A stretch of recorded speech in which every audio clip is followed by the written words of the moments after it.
Thank you sir. सबसे पहले तो कोटि-कोटि धन्यवाद मंजीत सर का, जिन्होंने एक ऐसी शुरुआत की हम सारे साथियों के बीच में, जिसका कि कोई मतलब आने वाले समय में विकल्प नहीं हो सकता है। और इस टाइम में हम सभी साथियों को सीखने का मौका और सिखाने का भी मौका मिल पा रहा है, अपने आप को अपडेट करने का मौका मिल पा रहा है। और हर दिन 11 बजे हम लोग यहाँ पे जुड़ते हैं और नए-नए साथियों के साथ नया-नया अनुभव हम लोग हासिल करते हैं। और आज यहाँ पे सारी सीनियर टीम है, सारी लीडरशिप, सारी रॉयल्टी, सारी टेक्निकल और सभी वाइटल एंड सभी नए प्रोस्पेक्ट, हम सभी साथियों का वेलकम करते हैं आज के इस प्रोग्राम में। और आप सबका बहुत-बहुत धन्यवाद, जो आप सब इतने थोड़े से मौसम भी चैलेंज दे रहा है हम सारे साथियों को, लेकिन फिर भी हम लोग काफ़ी संख्या में यहाँ पे मौजूद हैं। तो चलिए आज हम आगे बातचीत करते हैं। बहुत-बहुत धन्यवाद मंजीत सर आपका, जो जो आपने एक ऐसी शुरुआत की जिसके माध्यम से हम सारे लोगों को अपने अंदर ये सिखाने की जो प्रक्रिया और सीखने की प्रक्रिया है, ये वाक़ई में बहुत कुछ बदल के रख देने वाला है। और अपने अंदर के लीडरशिप को निकालने का, निखारने का मौका आपके द्वारा हम सभी लोगों को मिल पा रहा है। तो आगे हमारे साथ में बहुत सारे नए साथी भी होंगे, नए हमारे हमें सुनने वाले भी होंगे। और हर दिन हम सब लोग सीखते हैं और आज हम सभी साथियों से भी यहाँ पे सीखेंगे, क्योंकि स्वयं में समाधान एक किताब है रिस्पेक्टेड टीसी सर का, जिसमें कि वो उनका मैसेज है कि हम सभी के अंदर ही हमारी जीवन की सारी समस्या का समाधान छुपा छुपा हुआ है। हम अपने प्रॉब्लम को खुद ही सॉल्व कर सकते हैं। तो आगे यहाँ पे हम अपना परिचय के साथ बातचीत को रखना चाहेंगे। परिचय मेरा सिंपल है, नाम श्रवण कुमार यादव फ्रॉम जमुई, हम जमुई से बिलॉन्ग करते हैं। और जैसा कि यहाँ पे समरेश सर बताए, एक स्टूडेंट लाइफ था मेरा जिसमें इस बिज़नेस को शुरुआत किए थे। लगभग 19 साल प्लस की उम्र रही होगी उस समय। 12वीं पास किए थे और पढ़ाई मेरा जारी था, उसमें आरसीएम को जॉइन करने का मौका मिला हमें। और जॉइन करने के पीछे जो सबसे बड़ा कारण था, वो ये कारण था कि हमें इसकी मार्केटिंग प्लान समझ में आया था। बहुत से साथी होते हैं जो अपने दोस्तों के प्रभाव में आकर जॉइन कर लेते हैं, कुछ रिलेटिव आ जाते हैं, उनकी बात को रखने के लिए जॉइन कर लेते हैं, कुछ और तरह से इस बिज़नेस को जॉइन कर लेते हैं। लेकिन हमने इसकी मार्केटिंग प्लान को देखा और मार्केटिंग प्लान को देखकर हमें समझ में आया कि इस बिज़नेस को हमें करना चाहिए और हमने इसका शुरुआत किया था। और पढ़ाई करते हुए इस बिज़नेस को हम करने लग गए। साथ ही साथ सीधी तौर पे मैं अपने बारे में सिंपल 2 मिनट की बातें रखेंगे, उसके बाद हम बिज़नेस के बारे में जो मेरे पास अनुभव है उसके बारे में बताएँगे। हमने एक इसलिए इस बिज़नेस को करना शुरू किया क्योंकि मेरे पास बहुत बड़ा कारण था और कारण ये था कि हम एक गाँव के रहने वाले और यहाँ पे बहुत ऐसे लोग होंगे जो गाँव से बिलॉन्ग करते होंगे, किसान परिवार से बिलॉन्ग करते होंगे। हम किसान पुत्र हैं और खेती-बाड़ी की ज़िंदगी क्या होती है, गाँव में रहने वाले लोगों की ज़िंदगी क्या होती है, उसको हमने बहुत बचपन से करीब से देखा। और एक मन में लगता था कि हमें बहुत बड़ा काम करना है और अपने जीवन को बेहतर ढंग से जीना है, सफल लोगों की तरह ज़िंदगी जीना है, तो हमें कुछ करना पड़ेगा। और उसी क्रम में हमने पढ़ाई के साथ-साथ एक छोटी-सी दुकानदारी भी करना शुरू किया था। और ट्रेडिशनल दुकानदारी करते हुए, ट्रेडिशनल बिज़नेस करते हुए, हमें ये आरसीएम बिज़नेस करने का मौका मिला, इस बिज़नेस के प्लान को देखने का मौका मिला। लगातार इसको हम सीखना शुरू किए, इसको शुरुआत के समय में बहुत ज़्यादा बातें समझ में नहीं आती है। सभी साथियों को ऐसा नहीं है कि एकाएक उनको बातें समझ में आई होगी, हमें भी समझ में नहीं आ रहा था। लेकिन इसके प्लान को देखने के बाद हमें बात समझ में आई कि यहाँ पे नुकसान हमारा कुछ भी नहीं है, हमें फ़ायदा जो मिलेगा वो तो मिलेगा ही मिलेगा, लेकिन हमारा नुकसान यहाँ पे कुछ नहीं है, हमारा जाने को कुछ नहीं है, खोने को कुछ नहीं है, पाने के लिए बहुत कुछ है। तो हमने इसका शुरुआत किया और पढ़ाई को करते हुए और साथ में बिज़नेस को भी करते हुए हमने इस आरसीएम को करना शुरू किया। आप सब में से बहुत से साथी हो सकते हैं मेरे बारे में जानते होंगे, कुछ साथी हो सकते हैं नहीं जानते होंगे। हमने इस बिज़नेस की जब शुरुआत किया था तो मेरे पास एक साइकिल थी और साइकिल वो भी हमने पुरानी साइकिल खरीदा था, ₹300 में साइकिल खरीदा था, ₹300 उसको ठीक करने में लगाया था। और ये लगभग 2005 की बात है जब हमने मैट्रिक का एग्ज़ाम दे दिया था। उसके बाद हमारा सफ़र आगे शुरू हुआ धीरे-धीरे। इस बिज़नेस को हम करना शुरू किए, साइकिल से करना शुरू किए। पढ़ाई भी उसी साइकिल से जाते थे, उसी साइकिल से कोचिंग भी जाते थे, उसी साइकिल से अपने दुकान का सामान खरीदने के लिए मेन बाज़ार जाते थे। तो हमने बहुत ही एक सिंपल तरीके से, बहुत ही साधारण तरीके से इस बिज़नेस को शुरुआत की। ये कहना हम क्यों चाह रहे हैं आप सभी साथियों के लिए, क्योंकि बहुत से साथी ये सोचते हैं कि इस बिज़नेस में वही लोग कामयाब होते हैं, वो जो बहुत ज़्यादा अमीर घरों से बिलॉन्ग करते हैं या बहुत ज़्यादा वेल क्वालिफाइड होते हैं, बहुत ज़्यादा पढ़े लिखे होते हैं, या उनके पास बहुत ज़्यादा सपोर्ट होता है इसलिए वो आज कामयाब हो गए हैं। ऐसी कोई भी बात नहीं है। क्योंकि हमने जो इस बिज़नेस को करना शुरू किया, वो बहुत ही सिंपल तरीके से करना शुरू किया। और यहाँ पे हमारे गुरुदेव मंजीत सर भी हैं, समरेश सर भी हैं, विनोद सर भी हैं, काफ़ी अपलाइन हैं। सभी अपलाइनों से हमने सीखना शुरू किया। हमने एक ही बात सोचा कि इस बिज़नेस को करना है तो हमें सीखना पड़ेगा। और शुरुआत की बात अगर बताएँ तो शुरुआत में ऐसा समय होता था कि हम हमारी उम्र छोटी थी, उम्र बहुत कम था। लोगों को समझाने जाते थे और ज़्यादातर लोग हमें समझाकर वापस घर भेज देते थे। तो ये चैलेंज मेरे साथ ज़्यादा हुआ करता था। और अभी थोड़ा-सा फिगर चेंज भी हुआ है, जिस समय हम इस बिज़नेस को कर रहे थे, स्टार्टअप के लिए थे, उसमें मेरा जो मतलब फिगर होता था चेहरे का, बनावट थी, वो एक बचपन का था। तो हमसे ज़्यादा उम्र के लोग हमारे सामने होते थे, कोई 40, कोई 45, कोई 50, कोई 60 के होते थे। तो हम जब प्लान बताते थे, मार्केटिंग प्लान शो करते थे उनके सामने, तो वो मेरा चेहरे बड़े गौर से देखते थे और अंतिम एक ही बात बोलते थे, "अभी जाओ पढ़ो-लिखो, पढ़ने-लिखने का समय है, ये सब में क्यों टाइम पास कर रहे हो?" और इस प्रकार की कंपनियाँ बहुत आती है और बहुत चली जाती है, तो इससे बढ़िया है पढ़ाई-लिखाई करो, कहीं नौकरी-वोकरी का फॉर्म भरना, कहीं पर जाके नौकरी लग जाएगी, कुछ इनकम करना अच्छा रहेगा। और जो कुछ लोग जानते थे कि इनकी दुकान है, तो वो ये भी सलाह दिया करते थे कि इससे बढ़िया दुकानदारी कर लो। क्योंकि होता क्या है, लोग जो भी बताते हैं, वो गलत नहीं बताते हैं, उनका एक अनुभव होता है। और पुराने ट्रेडिशनल सोच वाले जो लोग होते हैं, उनको पता है कि नौकरी क्या होती है, उनको पता है कि दुकानदारी क्या होती है, उनको पता होता है कि खेती-बाड़ी क्या होती है। उन्हें ये नहीं पता होता है कि डायरेक्ट सेलिंग का क्या ताकत है। और डायरेक्ट सेलिंग की ताकत तो हमने इसके प्लान में जाकर देखा, इसके प्लान को समझने के बाद देखा। तो यहाँ से हमने इसको शुरुआत किया, साइकिल से शुरुआत किया। और शुरुआत का मेरा जो तीसरे महीने में मेरे पास एक इनकम आई थी, इस बिज़नेस को जॉइन करने का, वो इनकम था ₹662। ₹662 आने के बाद मेरे अंदर विश्वास जगा। और विश्वास जगा, उसके बाद हमने इसको करना शुरू किया। और एक बात बार-बार कही जाती है कि करना और सीखना दोनों साथ-साथ में चलता है। करना और सीखना दोनों साथ-साथ में चलता है, तो हमने इसको करना शुरू किया, इसको सीखना शुरू किया। और धीरे-धीरे इस बिज़नेस में बहुत सारे चैलेंज शुरुआत में रहा था मेरे सामने, बहुत तरह की दिक्कतें आती थी, जो हमें बहुत सारे साथियों के साथ अभी आ रही होगी। बिज़नेस समझ में नहीं आता था, लेकिन फिर भी बिज़नेस करते थे, क्योंकि हमने बिज़नेस का विज़न देख लिया था, विज़न क्लियर हो गया था। इसकी मार्केटिंग प्लान क्या है? सिंपल, आप सब में से मैक्सिमम लोग जानते भी होंगे। मार्केटिंग प्लान जो हमें दिखाया गया था, वो ये दिखाया गया था कि कोई भी इंसान कहीं से भी इनकम करता है, किसी भी क्षेत्र से इनकम करता है, चाहे वो कृषि से करता है या बिज़नेस से करता है, नौकरी से करता है, मिस्त्री का काम करके करता है, कुछ भी करके इनकम करता है, वो पैसे को मार्केट में जाके खर्च करता है। और मार्केट में जाके जब खर्च करता है, तो वहाँ पे वो केवल कस्टमर होता है। और कस्टमर ज़िंदगी भर गरीब ही रहेगा, वो कभी भी पैसे वाला नहीं बन सकता है। तो मार्केटिंग प्लान बहुत ही सिंपल है, जो हमें समझ में आया था और हमें लगा कि ये बातें आप लोग के साथ ज़रूर रखना चाहिए।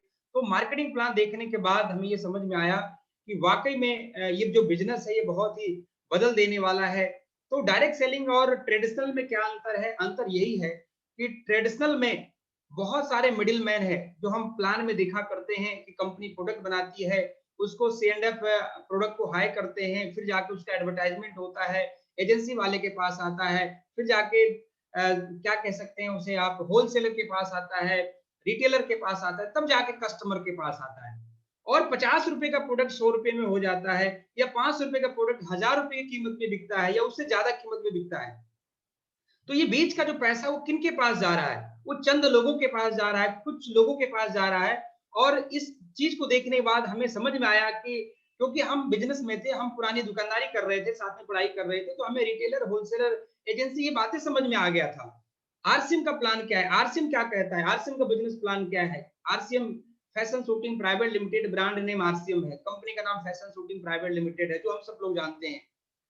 कंपनी प्रोडक्ट बनाती है, कंपनी सारा मैनेजमेंट करती है, कंपनी सारा क्वालिटी कंट्रोल करती है, कंपनी के पास सारी लायबिलिटी है, सारा चैलेंज सब कुछ कंपनी करती है। हम और आप केवल यहाँ पर आकर इस सिस्टम को ज्वाइन करते हैं। और ज्वाइन करने के लिए भी बहुत ही सिंपल तरीका है, सिंपल प्रोसेस है। केवल हम लोग अपना डॉक्यूमेंट देते हैं और इस बिजनेस के पार्टनरशिप हो जाते हैं, 45% के पार्टनर हो जाते हैं। और हम लोग अपने यूज के लिए प्रोडक्ट परचेज करते हैं, अपने घर के इस्तेमाल करने के लिए प्रोडक्ट परचेज करते हैं। और इसी परचेज में हमारा बिज़नेस शुरू हो जाता है। तो ये बातें बहुत ही अच्छा लगा कि हम केवल परचेज़ करना शुरू करते हैं और हम बिजनेस भी करना शुरू कर देते हैं, तो ये बातें बहुत ज्यादा जचा और हमने इसको 100% इसके प्रोडक्ट को यूज करना शुरू किया। हम आप सभी साथियों से इतना जरूर कहेंगे कि हमने इसको यूज करना शुरू किया, ईमानदारी से यूज करना शुरू किया, 100% यूज करना शुरू किया। यहाँ तक कि कुछ प्रोडक्ट हमारे घर में कुछ लोगों को पसंद आता था, कुछ नहीं भी आता था, तो भी हम एक बात बोला करते थे कि ये पैसे देने वाला प्रोडक्ट है, हमको तो इसी को यूज करना है। हो सकता है अभी आपको अच्छा नहीं लग रहा हो, कोई बात नहीं है, कुछ दिन के बाद कंपनी और अच्छी कर देगी, क्वालिटी बेहतर हो जाएगा, फिर देखा जाएगा, लेकिन हमें यूज तो इसी को करना है। तो हमने यूज करना शुरू किया और जैसा कि आपको बताया कि पहली इनकम मेरी 662 आई और लगातार इस बिजनेस को सीखते गए, सारे गुरुओं के सानिध्य में रहकर, सारे टीम के साथ में काम करते हुए और इस बिजनेस में मार्च जो हमारा बिजनेस क्लोजिंग हुआ है वो स्टार एमराल्ड का रहा है और मेरी जो इंडिविजुअल चेक बनी है वो 1,72,000 बनी है और फैमिली की जो इनकम रही है वो 2.5 लाख से ज्यादा रही है। हम 3 भाई हैं, हम बड़े हैं, हमारे हमसे 2 छोटे हैं, एक स्टार के लेवल पे है, एक स्टार प्लेटिनम के लेवल पे है और मैं खुद स्टार एमराल्ड के लेवल पे हूँ। तो हमने इसको इस तरीके से करना शुरू किया। इस बिजनेस में बहुत सारे चैलेंज आते हैं। जब शुरुआत में छोटा बिजनेस होता है तो समस्या बड़ी दिखती है, लेकिन हम समस्या को बड़ा नहीं होने देते थे क्योंकि हमारे सामने रीजन बहुत बड़ा था, कारण बहुत बड़ा था।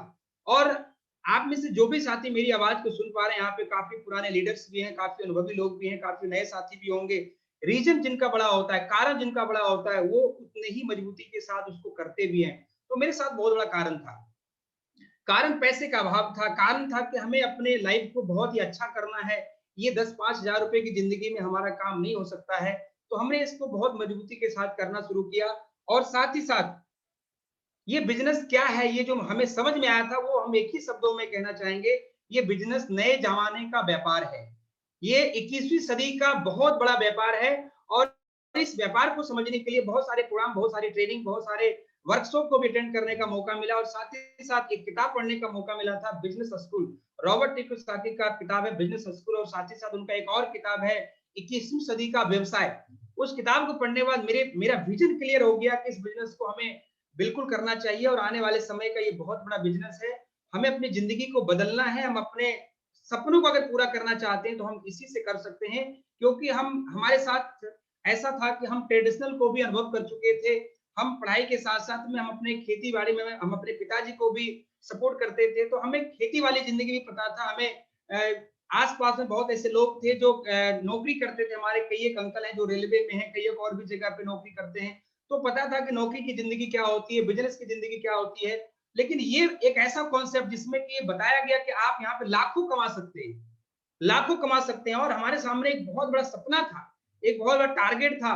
हमने अपने सपनों को टारगेट में ले लिया और ज्यादातर हमारे साथ ये होता था कि हम अपने जो सपने हुआ करते थे, उस सपनों को हम लोगों को बोल देते थे कि हम ये अब करने वाले हैं, हम वो करने वाले हैं। जिस समय मेरे पास 500 रुपए आती थी, 1000 2000 रुपए आती थी, उस समय हम लोग को बोलते थे कि देखना एक दिन साइकिल को छोड़कर मोटरसाइकिल पर हम घूमेंगे। जब मोटरसाइकिल मेरे पास आ गई तो हम एक लोगों को बोलना शुरू कर दिए कि देखना एक दिन मोटरसाइकिल को छोड़ के हम कार से आपके सामने आएंगे। तो ये चीजें जब बोलते थे तो मेरे सामने बहुत ज्यादा चैलेंज आ जाता था, लोग ताने मारने लगते थे और लोग मुस्कुराते थे बड़े अजीब-अजीब तरीके से। ये लगता है इसका दिमाग थोड़ा गड़बड़ हो गया है, इतनी बड़ी-बड़ी बातें बोलता है। अच्छा खासा दुकानदारी कर रहा था, अच्छा खासा पढ़ाई-लिखाई कर रहा था, बढ़िया था, लेकिन अब ये लगता है इसका कुछ न कुछ प्रॉब्लम हो गया है। तो इस तरह की बातें लोग किया करते थे, लेकिन मेरे सामने एक रीज़न बन गया था कि हमें इस बिज़नेस को बहुत बड़ा करना है। क्योंकि आज कोई भी व्यक्ति अगर खेती-बाड़ी से बिलॉन्ग करते हैं, अपना जीवन केवल कृषि पे आधारित रखे हुए हैं, तो कहीं न कहीं हम सब लोग अपनी ज़िंदगी को गुज़ारा कर रहे हैं, केवल बिता रहे हैं। काटने वाली स्थिति है क्योंकि बहुत नज़दीक से इस चीज़ को हम देख पाए हैं। आज क्या होता है कि ज़्यादातर जगहों पे कभी बाढ़ होती है, तो कभी सुखाड़ होती है और पहले के टाइम में लोगों के पास ज़मीन की स्थिति बहुत लंबी थी। पहले 20 एकड़ ज़मीन हुआ करता था, मेरे दादाजी के पास उससे ज़्यादा ज़मीन था। पिताजी हमारे 3-4 भाई हुए तो वो ज़मीन बँट गई, हम आए गए तो और ज़मीन बँट गई। तो हम एक ही बात कहना चाहेंगे कि पहले एकड़ में था, बाद में बीघे में कन्वर्ट हो गया, बीघे के बाद कट्ठे में कन्वर्ट हो गया, कट्ठे के बाद डिसमिल में कन्वर्ट हो गया, डिसमिल के बाद गज और फीट में कन्वर्ट हो गया। आने वाले समय में ये पता नहीं क्या होगा। तो आज की डेट में हम लोग को ये समझना है कि कोई भी अगर ये चाहे कि हम सपनों को खेती-बाड़ी करके पूरा कर लेंगे तो शायद संभव नहीं हो सकता। ये मेरा पर्सनल अनुभव कहता है। कुछ ऐसे पर्सन हैं, कुछ ऐसे लोग हैं जिनके पास बड़ी ज़मीनें हैं, जो हो सकता है वो पूरा कर पाएँगे और लेकिन ज़्यादातर एवरेज लोग वो नहीं कर सकते। दूसरी बात, ज़्यादातर लोग क्या सोचते हैं कि हम नौकरी कर लेंगे, नौकरी करके हम अपने जीवन को चला लेंगे। लेकिन अभी से 1 सवा साल पहले बहुत सारे लोगों के पास दिमाग में ये था कि हम नौकरी कर लेंगे, पढ़ाई-लिखाई अच्छी हो रही है। लेकिन ये भी चीज़ें लोगों के दिमाग से ये भूत उतर चुका है और इस चीज़ को हम लोग को बिल्कुल समझ लेना चाहिए कि जो नौकरी का चांस था, जो स्कोप था, वो भी खत्म हो चुका है। वैसे एक आम लोगों के लिए तो वहाँ पे ज़्यादा मौका मिल भी नहीं पाता है और हमने इस चीज़ को देखा कि हमारे पास उतना पैसा भी नहीं है मेरे पिताजी के पास जो हमें पढ़ाई-लिखाई के लिए बहुत ज़्यादा नौकरी करवाने के लिए या बड़ी कोई अच्छे लेवल पे जाने के लिए सपोर्ट कर पाएँगे, तो हमने उस चीज़ को भी अपने दिमाग से, अपने विचार से निकाल दिया और हम यही कहना चाहेंगे सभी साथियों से कि हमें नौकरी माँगने वाला बनकर नहीं रहना चाहिए, बल्कि हमें नौकरी देने वाला बनना चाहिए, काम माँगने वाला नहीं बनना चाहिए, बल्कि काम देने वाला बनना चाहिए और ये एक ऐसा व्यवसाय हम सारे लोगों को मिला है, एक ऐसा बिज़नेस मिला है, जिसमें कि हम बहुत सारे लोगों को काम दे सकते हैं, साथ में मिलकर काम कर सकते हैं। तो नौकरी में वो चीज़ें अब नहीं रही है कि हम नौकरी ले पाएँगे या नौकरी करके अपने जीवन को सफल कर पाएँगे। व्यवसाय की अगर बात करेंगे, बिज़नेस की अगर बात करेंगे, तो हमने खुद अनुभव किया है। लगभग 16 साल के आस-पास मेरी उम्र थी, उसमें हमने दुकानदारी करना शुरू किया था, मैट्रिक पास कर लिया था, अपने बिज़नेस को करना शुरू कर दिया पढ़ाई के साथ-साथ में। तो हमने देखा कि बड़े-बड़े बिज़नेसमैन जो पहले से 20 साल, 30 साल, 40 साल से बिज़नेस कर रहे हैं, उनके सामने छोटी कोई दुकान खुलता है, तो उसका पहला टारगेट होता है, इस दुकान को बंद करवाना। पहला टारगेट होता है, हम ₹5 प्रॉफिट पे ₹5 के प्रॉफिट के अंतर पर बेचते थे, वो सामने वाला 4 में बेचता था, हम 4 में बेचते थे, वो 2 में बेचता था और हम 2 पर आते थे, वो ₹1 में बेचता था और बाद में मालूम चलता था कि वो उसको इस नई दुकान को बंद करने के लिए कुछ भी करना पड़े तो वो कर देंगे। तो साथियों हम एक ही चीज़ कहना चाहेंगे, ट्रेडिशनल बिज़नेस में बहुत बड़ा चैलेंज है, छोटा-मोटा चैलेंज नहीं है। लोगों को लगता है कि ये बड़ा शोरूम खोल कर बैठे हुए हैं, बड़ी सी दुकान खोलकर बैठे हुए बड़ा सा बढ़िया सा शानदार जो है ये बिजनेस कर रहे हैं, ऐसा कुछ भी नहीं है। वहां पे बहुत सारा चैलेंज है और चैलेंज कई एक प्रकार का चैलेंज है। आज पे 20 लाख रुपए लगाकर कोई बिजनेस शुरुआत करता है, ट्रेडिशनल बिजनेस, तो उसका पोस्टमार्टम कर लीजिए। 20 लाख रुपए में 20 लाख रुपए उनका अपना नहीं होता है, कुछ बैंक का होता है, कुछ पिताजी का होता है और कुछ शादीशुदा लोग होंगे तो उनके पत्नी के पिताजी का होगा, कुछ उनके दोस्तों का होगा, कुछ और जगहों से लेकर इकट्ठा करते और उस पैसे को लगाते हैं और पैसे को लगाने के बाद क्या गारंटी है वो बिजनेस चलेगा। तो हमने बिजनेस को भी देखा कि यहाँ पर हम उतने सफल नहीं हो सकते हैं, यहाँ पे केवल कंपटीशन होगा, यहाँ पे केवल पैर खींचने वाला काम होता है। तो इन चीजों को हम लोग को समझना चाहिए सभी साथियों को कि आज डेट में ट्रेडिशनल बिजनेस भी आसान नहीं है। आज नौकरी अपने पास वो स्कोप नहीं है। आज हम खेती-बाड़ी करके अपने सपनों को पूरा नहीं कर सकते हैं। तो हमारे पास बड़ा सपना था और बड़ा सपना के रूप में हमें आरसीएम बिज़नेस मिला। हम सब लोग लकी हैं। हम लोग सौभाग्यशाली हैं कि हम लोग को आरसीएम आईडी मिला है। और उससे भी एक बड़ी बात कहना चाहेंगे कि हम सारे लोगों को एक समझ कम से कम आ गई है, ये बिज़नेस अच्छा है, इसको करना चाहिए। करोड़ों लोग आरसीएम को ज्वाइन किए, आईडी नंबर लिए हैं, लेकिन उनको ऊपर वाले ने ये सूझबूझ नहीं दिया है कि हाँ, ये बिज़नेस अच्छा है या आपको करना चाहिए।